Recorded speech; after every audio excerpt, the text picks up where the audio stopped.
هاي الأكلة بيبيعوها بأفخم المطاعم مثلا في دبي هون، وكمان ما بيدعموها الدعم وحقها هديك الحسبة.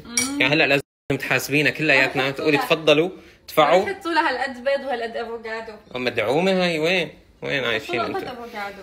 فالمهم انت هلا شو بتعملي؟ تقولي ما بسلم حدا قطعته ليدفع. استغلي الفرص. ما حدا بيدفع. ما حدا منكم رح يدفع. بنروح بناكل شيء ثاني. روحوا بتاكلوا بالمطعم تقولوا لي يلا هو. ليش اكلك اطيب من اكل المطاعم؟ هي خسارة إلنا ضخمة هي. مستعد تدفع يعني؟ طبعا. قد ايه بتدفع طيب؟ يعني 3 دراهم على القطعة، لأنه بتراعينا أنت خصم 99%. شلون؟ بالمطعم وبلاها هالمنية وخلص. يا عيني ما ضل غير تحط لها مخلل. لا مخلل ما بيلبق معه. لك صحيح خسرانة. أنت نسيت ما دخلني. لا ما لا يسقط والله. لا حبيبتي بدك تسويها اليوم المساء بكرة. وبنكيك ما بتنعمل غير الصبح يعني.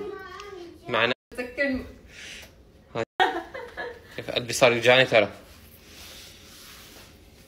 خلصوا. اوه يعطيك العافية.